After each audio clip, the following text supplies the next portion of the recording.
नाज़रीन, हिन वक़्तु असां ठोठ लक ते बीठा आहियूं। हाणे ठोठ लक असां टपी मतिलबु खीरथर जबल जे बिल्कुलु टॉप ते आया आहियूं। हाणे हे जेको आहे सो असांजो उभरंदो पासो आहे। हाणे हे साम्हूं वॾो जबल आहे, इन खां अॻियां भित जबल आहे, इन खां हाणे अॻियां जेको रस्तो ईंदो नई उन खां बाद जेको आहे पंहिंजो झांगारा बाजारा सेवण ताईं अॻियां हे रस्तो यको वेंदो। हे रस्तो जेको आहे ठहण सां हे इलाइक़ा पाण में ॻंढिजी विया। न ते खीरथर जबल जो हिकिड़ो वॾो रेंज आहे ऐं हिन पासे टपण कंहिं ज़माने में रस्तो हूंदो हो, जेके पैदल माण्हू सफ़र कंदा हुया, जेके जाबलू माण्हू हुया, जेके जबल चढ़ी पंधु सफ़र कंदा हुया, या बाद में जॾहिं मोटर साइकिलूं आयूं त मोटर साइकिलनि जे ज़रिए, पर उहो मोटर साइकिल बि हिकिड़ो माण्हू पंधु हलंदो, ॿियो पंहिंजो मोटर साइकिल हलाए हे जबल उबूर करे अॻियां इहे माण्हू निकिरंदा हुया। पर गाॾी जो को तसवुर ई कोन हुयो। ऐं गाॾियुनि जे लाइ जेकॾहिं माण्हू वेंदा हुया हिन पासे त उतां हे नूरियाबाद खां थींदा जामशोरे खां थींदा सेवण, पोइ इन पासे इहे माण्हू वेंदा हुया। इहा नवाब नबील अहमद ख़ान गबोल जो हिकिड़ो सम्झो देरीन आहे हिकिड़ो ख़्वाबु हुयो, इलाइक़े जे माण्हुनि जो हिकिड़ो ख़्वाबु हुयो, जंहिंजे लाइ हिकिड़ी अरसे खां इहो मुतालबो हुयो हुकूमत जे सतह ते, मक़ामी MNAs खां MPs खां, लेकिन कंहिं बि हिन तरफ़ तवजो कोन ॾिनो। बिल आख़िर नवाब नबील अहमद ख़ान पंहिंजे ज़ाती ख़र्च ऐं दोस्तनि जे ताउन सां, हिकिड़ी पंहिंजी महिनत जुस्तजू ऐं हिकिड़े जज़्बे सां जेको आहे सो हिन लक टोड़ाइण जो फ़ैसिलो कयो ऐं हुन में उहो अॼु काफ़ी कामयाबु थी वियो आहे। अॼु असां सॼो रस्तो तव्हांखे हे ॾेखारींदा आयासीं त हिन में लक टुटो आहे, अञा बि किथे किथे थोरो पथर ॿथर आहिनि, छाकाणि जो पहाड़ी इलाइक़ो आहे। 4x4 गाॾी ते तव्हां गुज़री सघे थो, पर नंढियुनि गाॾियुनि खे अञा बि थोरी तकलीफ़ आहे। पर नंढी बि गाॾी जेकॾहिं का सुठी कार हुजे थोरो तकिड़ो, त उहो हितां गुज़री वेंदो। बाक़ी जेको आहे सो नंढनि गाॾियुनि खे थोरी तकलीफ़ आहे। पर हाणे नवाब नबील साहिब जो इहो ई प्रोग्राम आहे त हिन घटि में घटि जेको लक जो इलाइक़ो आहे हिन खे थोरो जेकॾहिं माण्हू डामर विझी को रोड पको थोरो ठाराए छॾे त पोइ हे इलाइक़ो ज़बरदस्त थी वेंदो ऐं हितां जे माण्हुनि खे काफ़ी सहूलियत थी वेंदो। हितां जेकॾहिं तव्हां ॾिसो त पोयां लोही ऐं साईं दुरेजी, दीवान शाह, इहे इलाइक़नि जा माण्हू जेकॾहिं अॻे सेवण वग़ैरह वेंदा हुया त इहे पहिरीं कराची वेंदा हुया, उतां फिरी ईंदा हुया। हालांकि शाह नूरानी जे माण्हुनि खे बि हितां काफ़ी सहूलियत आहे, उहो बि माण्हू हितां थी करे हितां मतिलबु त नई खां सेवण झांगारा बाजारा इन पासे माण्हू निकिरी वेंदा। ऐं जेके शाह नूरानी जा जेके ज़ाइरीन हुया उहो बि हिननि रूटनि तां कंहिं ज़माने में गुज़रंदा हुया, पैदल गुज़रंदा हुया, हुननि लाइ को गाॾी जो को सहूलियत बि कोन हुयो। पर हाणे जेका हिते लोकल माण्हू ॿुधाइनि था त हिन लक जे टुटण सां त हिते जेको आहे सो वॾे पैमाने ते माण्हुनि जो अचु वञु शुरू थी वियो आहे। सो असां इहे मतिलबु त चई सघूं था त मुस्तक़बिल में हिकिड़ो वॾो गेटवे थींदो, जेको हेॾे सॼे सिंध ऐं हेॾे सॼो कोहिस्तान ऐं सॼो बशमूर बलूचिस्तान ताईं हे हिकिड़ो वॾो गेटवे थी वेंदो। सो हे नाज़रीन तव्हां हींअर ॾिसी सघो था त हे पहाड़ी खे टोड़ असां हींअर इंतिहाई बुलंदी में बीठा आहियूं। तव्हां हेठि ॾिसी सघो था, हज़ारे फुट इहे हेठि नज़र थो अचे। ऐं हिते कंहिं ज़माने में अचणु एॾो ॾुखियो हूंदो त माण्हू हिते सोचे बि न सघंदा हुया त हिते माण्हू कीअं अचनि।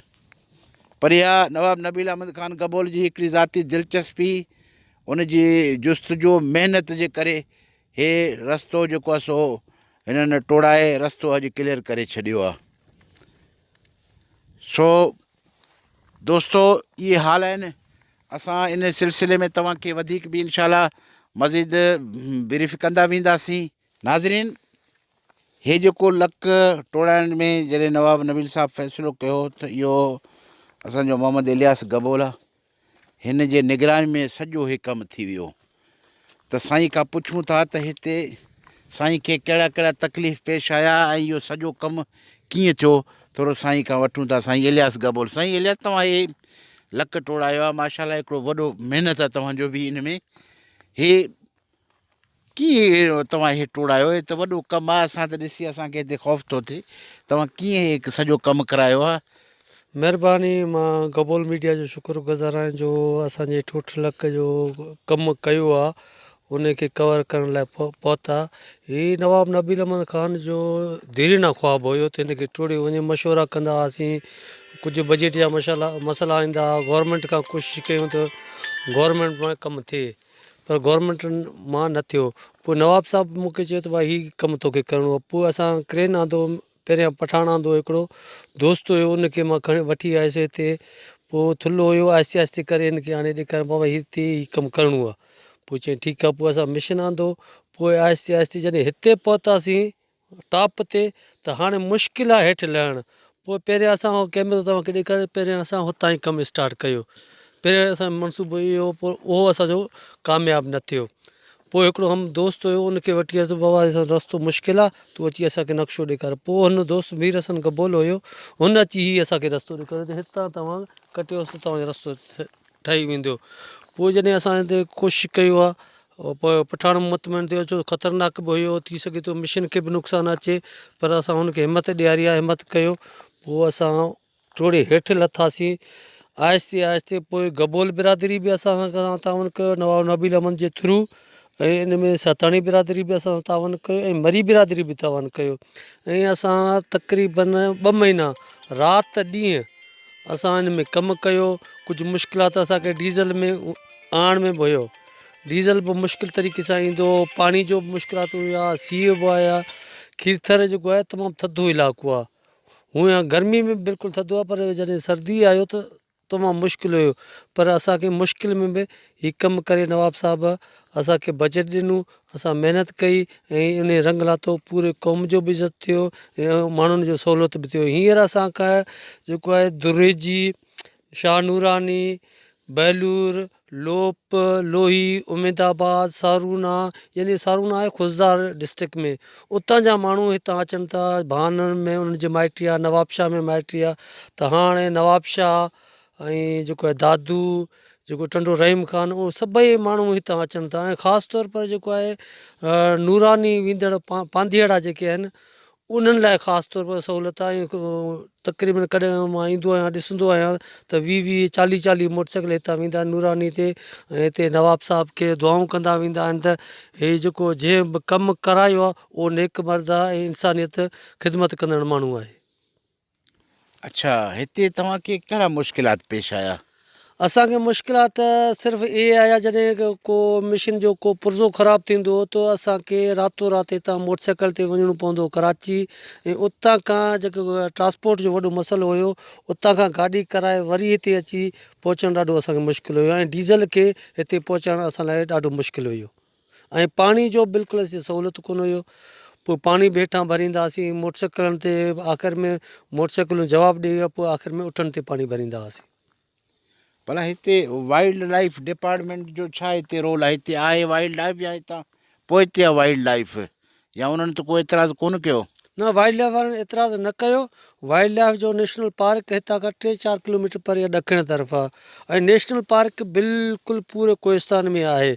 पर नेशनल पार्क न हिते असांखे न ड्यूटी ॾियनि था, ऐं चवनि था आहे नेशनल पार्क, पर नेशनल पार्क आहे। पोइ असां गबोलनि खे या मरी बिरादरी खे या सताणी बिरादरी खे तव्हां ड्यूटी ॾियो, ड्यूटी वरी हुननि जा आहिनि, करचात वारनि जा आहिनि, अरब खान वारनि जा आहिनि, बुला खान वारनि जा आहिनि, ऐं इलाइक़ो असांजो, असांखे ड्यूटी आहे कोन, बा ड्यूटी कोन्हे हिते। ममनू आहे, हीउ ममनू आहे, हू ममनू आहे, कुझु बि कोन्हे। बाक़ी कंपनियूं BJP आई, उन्हनि खे इजाज़त ॾिनो नेशनल पार्क में अंदरि में कमु कयूं, उनखे पैसा मिलिया।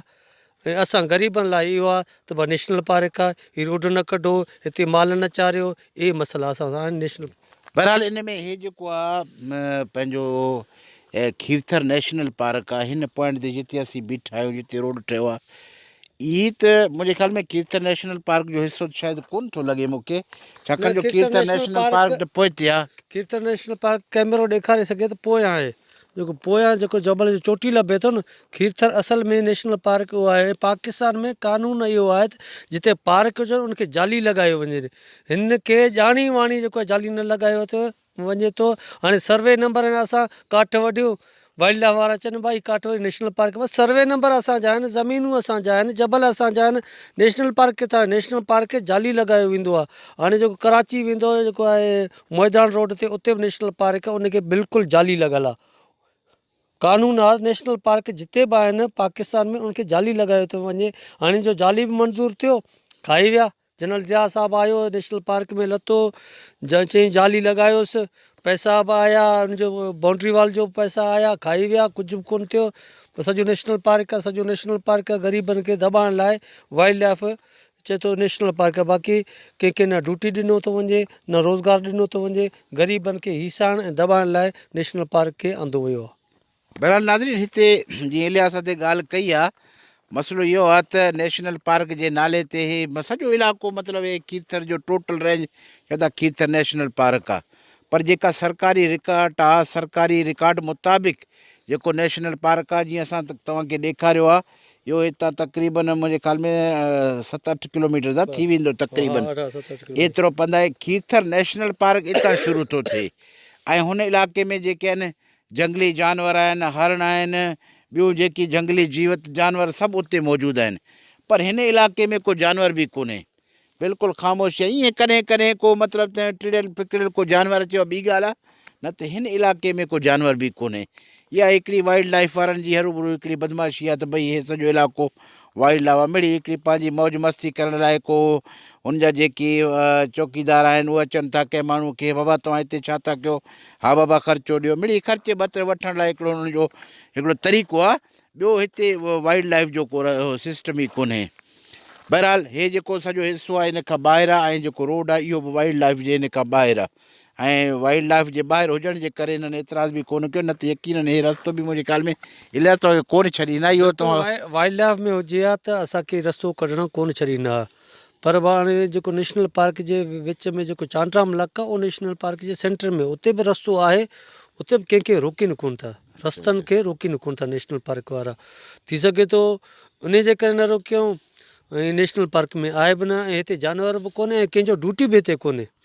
हिन पासे टिके बाण जे साइड या कांधी जे साइड जे माण्हू कंहिं बि माण्हू खे ड्यूटी कोन्हे। बाक़ी कोतराच जा माण्हू आहिनि ड्यूटी, खीएजी जा माण्हू ड्यूटी, होॾां जेको आहे टोंग जी तरफ़ गबोल आहिनि या लोहाराणी बिरादरी आहे, बारेजा बिरादरी, उनजो ड्यूटियूं आहिनि। बाक़ी टिके बाण में हिकिड़ो ई ड्यूटी मिलियल आहे, उहो इसा गबोल खे मिलियल, ॿिए कंहिंखे न आहे ड्यूटी। मतिलबु हे इलाइक़ो हुन में वाइल्ड लाइफ में अचे कोन थो। हालांकि हुजणु त इहो खपे भई हिते बि चलो को ख़ासि जानवर कोन्हे, पर ईअं कॾहिं कॾहिं बरसातनि जे मौसम में जॾहिं घणो बरसाति थींदो आहे, उन दौरान बि जेको आहे सो जानवरनि जा घणा बचा पैदा थींदा आहिनि, त उन्हनि जो जेको आहे सो नस्ल वधे थो, त जानवर तादाद घणी हुजण जे करे पोइ जानवर पंहिंजे मौज मस्ती में हेसि ताईं कॾहिं कॾहिं ईंदा आहिनि। पर ॿिए उन सूरत में ईंदा आहिनि जॾहिं शदीद ॾुकर थींदो आहे, ऐं जेकॾहिं 1-2 साल बरसाति न पवे त उन सूरत में इहो हूंदो आहे त इलाइक़े में जेको चरागाहूं आहिनि, जेके गाह वग़ैरह, उनजी खोट जे करे पोइ इहे कॾहिं कॾहिं जानवर हिन पासे ईंदा आहिनि। पर उहो बि ईअं मतिलबु त पंहिंजे बुख मिटाइण लाइ ईअं हरू भरू को ईअं कोन्हे जो जानवरनि जो हिते को मस्कन हुजे, उहो हिते कोन्हे।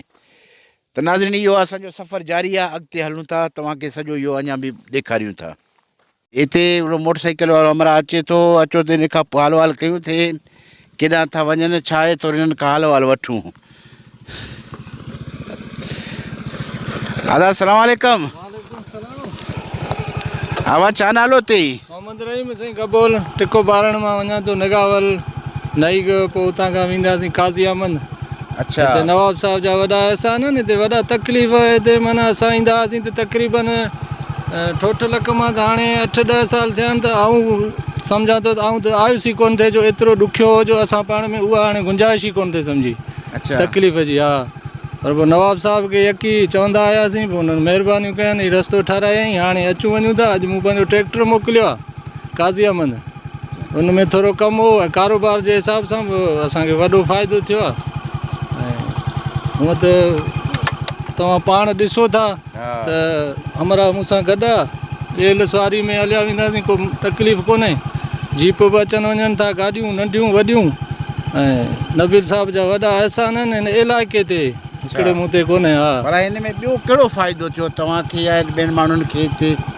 हिन में फ़ाइदे त असां सम्झो त हिन पंहिंजो सिंध जामशोर ज़िलो बि सेवण में असीं सम्झो पंहिंजे ज़िले सां बि ॻंढिजी वेंदासीं, नवाब शाह सां दादू सां कारोबारी हिसाब सां माना जेको ज़रात जे हिसाब सां असांखे कोहिस्तान सॼो हितां ॻंढिजी वेंदो। हीउ ठोठ रस्तो अॻे दौर खां कोहिस्तान सॼो उठनि ते हितां ईंदा वेंदा, गॾाप खां वठी हितां ईंदा वेंदा। मतिलबु पैदल माण्हुनि जो ऐं काफ़िलनि जो रस्तो हूंदो ईअं न? साईं पुराणो रस्तो आहे हीउ मुंहिंजे ख़्याल में। तव्हां वधीक तारीख़ जो जाइज़ो वठंदो जेके मतारा हुआ उहो बि हितां ईंदा मोखी जे मटनि में जेको माना पंहिंजो बिल्कुलु बिल्कुलु पीअंदा। हा इहो ई रस्तो हुयो, बिल्कुलु हितां ईंदा हुया। उहो इहो उठण जो हूंदो हुयो उन ज़माने में, या पैदल माण्हू जेकी सफ़र कंदा हुया। पर साईं हाणे जदीद दौरु आहे, हे लक ठहण सां भला साईं इन में जेको तव्हांजे टिके ॿारनि खां अॻिते जेको बलूचिस्तान जो इलाइक़ो उन्हनि खे फ़ाइदो थींदो? साईं वॾो फ़ाइदो थींदो। असां सां गॾु दुरेजी, उमेदाबाद, बालूर, लोई, सारूणो हितां में विगो गार्डन में हिते माना पूरे इलाइक़े जो फ़ाइदो आहे। सिंध बलूचिस्तान जो तोंग जे इलाइक़े जो, सिंधुड़ी ऐं माना हिकिड़ो टिको ॿारनि ऐं गबोलनि जो फ़ाइदो कोन्हे, पूरे इलाइक़े जो फ़ाइदो आहे। साईं माण्हू ख़ुशि आहिनि इलाइक़े जा? साईं तमामु ख़ुशि आहिनि हिन रस्ते जे करे। जेके साहब खे दुआऊं मिलिया आहिनि त मां सम्झां थो त वॾी ॻाल्हि आहे। ज़बरदस्त साईं। साईं तव्हांजो नालो? गाजी खान मरी। गाजी खान मरी। गाजी खान तव्हां किथे रहो था? अब असां हिते कांधीअ में बि रहूं था, टिके ॿारण में बि रहूं था, हिन सिट रहीम वटि हिते। अच्छा पर हिन रस्ते जो ॻाल्हि वॾो आहे। हिते असां उठल ॾींदासीं अन असांजा हिते पत्थर फाड़ींदा, सभु हारिजी वेंदो अध ते। पर हींअर आसानी लॻो पियो आहे, भले उठनि ते तूं 10 बोरी खणी हलियो वञ। अहिड़ो रस्तो सही साहिब ठाहियो आहे। हिते माण्हुनि खे ॾाढा दुआऊं था कनि। ज़बरदस्त। हा हिते रुंजा हो, अॼु त ॾिसी थो बसि 50 गाॾी अचनि था वञनि था। हिते वॾी ॻाल्हि आहे, को मुश्किल कोन्हे। वॾी ॻाल्हि आहे। मतिलबु तव्हां कीअं ख़ुशि आहियो? पोइ असां ख़ुशि न आहियूं, सभु तया ख़ुशि आहियूं। को हिकिड़ो माण्हू ख़ुशि कोन्हे, सॼो इलाइक़े में ख़ुशि आहिनि माण्हू इहो रस्तो ॾिसी। सही सही। केतिरा माण्हू उहो दीदार लाइ आया। बिल्कुलु बिल्कुलु ज़बरदस्त ज़बरदस्त ज़बरदस्त ज़बरदस्त। नाज़रीन हे साईं वारनि जूं ॻाल्हियूं तव्हां ॿुधियूं, ज़बरदस्त। हा साईं जी। साईं मां तव्हांजे हिन मीडिया जे तवसल सां वधीक इहो ॿुधाइण थो चाहियां त साहब ते कोशिशूं करे रस्ते ठारायो आहे। पर अगरि गवर्नमेंट हिन जो जेको आहे नोटिस वठे। असांजो मुराद अली शाह जामशोरे ज़िले जो आहे ऐं मुराद अली शाह जो जेको अबाणो घर आहे उहो मुंहिंजे ख़्याल में हितां वधि में वधि 40 किलोमीटर आहे। जेको सेवण सां लॻ जेको बाज़ार आहे उहो हुनजो अबाणो ॻोठ आहे।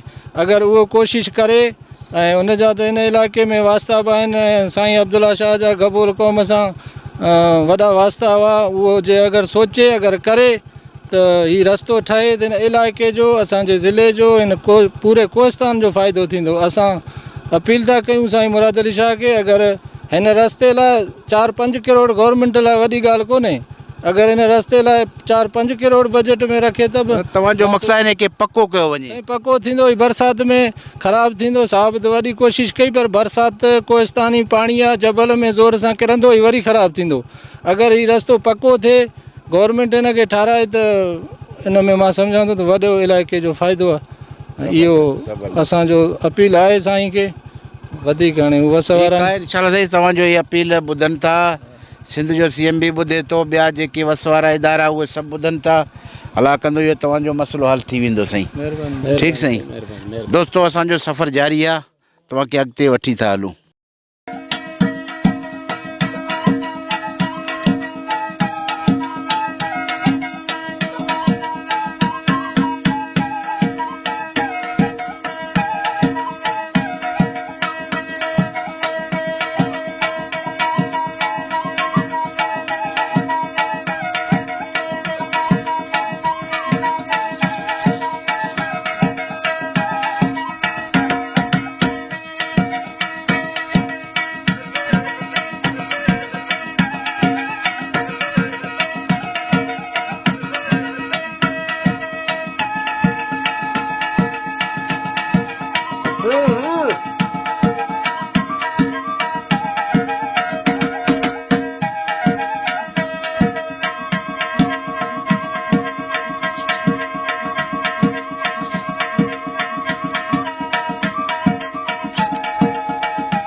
वालेकुम बच्चे आले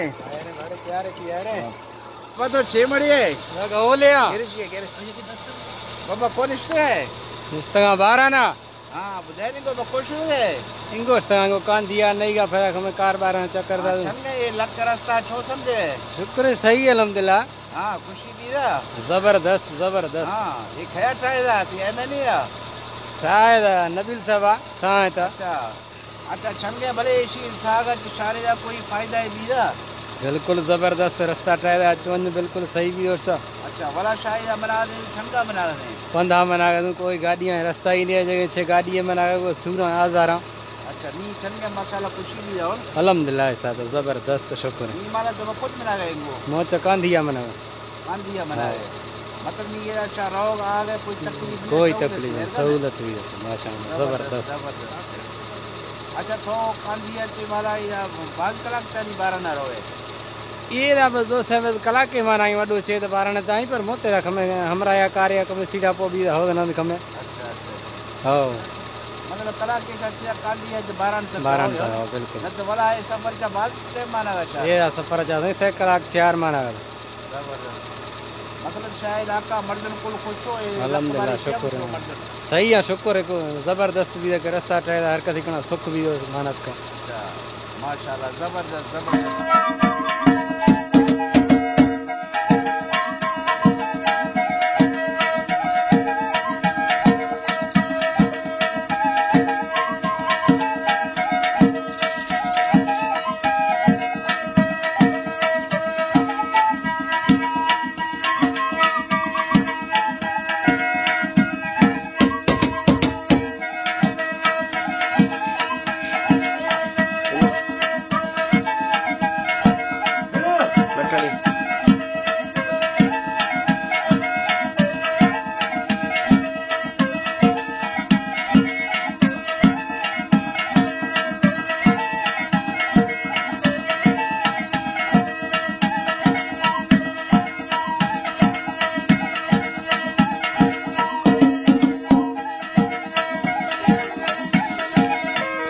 नाज़रीन हिन वक़्तु असां ठोठ लक जे मथां बीठा आहियूं ऐं राति जा तक़रीबन 8 पिया थियनि सो हिन वक़्तु बि तव्हां ॾिसो त हिन ठोठ लक मां गाॾियूं मोटरसाइकिल वारा गुज़रंदा रहनि था साईं वारा गुज़रनि था साईं वारनि खां थोरो हाल वाल कंदासीं त साईं वारा किथां पिया अचनि केॾां पिया वञनि काका सलाम वालेकुम वालेकुम सलाम काका ते हाल आहे कुझु बि न आहे मां जी सेरा तो दादू आ दादू हाँ अच्छा दोषी ताईं गाजी साहब पर सेरा आसानी ॻाल्हाइसूं अच्छा ज़बरदस्त ऐं गुड़ बांगिस्तूं दादू आ हो रोस्ट भी अच्छा अच्छी आ दरखत फच भी हो गिस्त मिलता अच्छा गाजी शाह सही है वक्त आया अल्हम्दुलिल्लाह को पुजो 9:15 वजा वाह अल्लाह मेहरबानी रब मदद में थका रहमत ऐं इंशाअल्लाह दाई साहब ऐसी बनायत मार है उम्मीद नहीं इंशाल्लाह ये वधीक जवानी ठही दाई चक में कार आस्ते बहरहाल ये कार या शुरुआत भी दा मशी सुठा है कि नहीं माला दे बिल्कुल शा मोटरसाइकिल चका बना के मैद गाड़ी आनो शुदा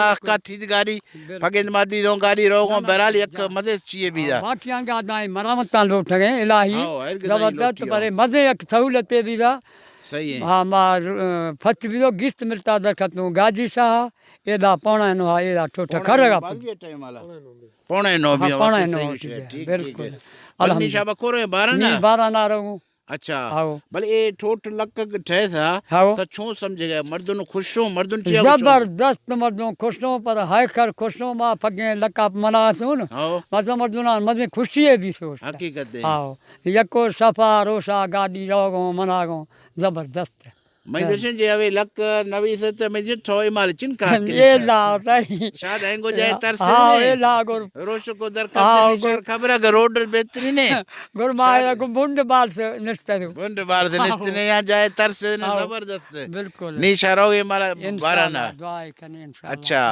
भले ये रोड ठाग अच त छो समझ गए कि इंगो के मर्दनान या ए पास है की तरह दोए पास है मर्दनान थी फायदा मिली इंशाल्लाह ताला मार उम्मीद मिली से फायदा एट में चाहिए फायदा अस्ते ने आ गए रहोगे जबरदस्त मिट्टी है माटी है सारे है पारे इलाही अच्छा मतलब मर्दों दी सामान है कोई फसल है कोई बनी है हम यद इंगो आगो बुरतो सगंगे एशिया च एशिया कुछ रहो सही आओ कुछ रहो दाई ए रो डचा आओ कुछ रहो पर दाई जवानी करना खैर दाई कार अस्तनी कार इब्तिदा भी था बहरहाल असुल हम ने हम को दुखे मरल हम तय भी था हम बस बाकी नहीं असने छोटा मोटा कार नहीं बस इंशाल्लाह नहीं, ऐसी मां- नबील साहब वरिचा हाँ। को तभी ऐसी मो कना न कले इंशाल्लाह अभी कार भी रहो ठीक इंशाल्लाह ताला मतलब तो जवानी का खुश है हमरा 12 ने मर्दन कुल खुश हूं बिल्कुल महीना पीर मोहम्मद साथ तानिया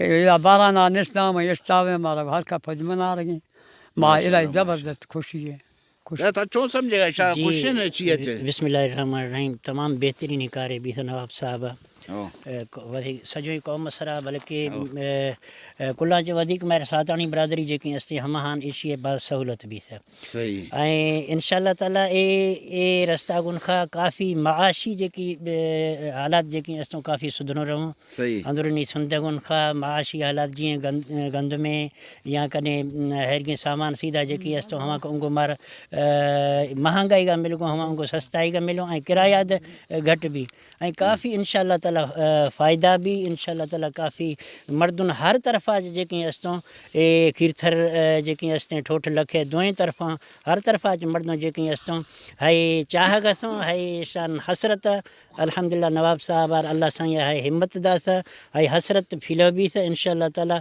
तमाम खुश हूँ तमाम सहूलत भी दोस्त मेहरबानी जा मेहरबानी जबरदस्त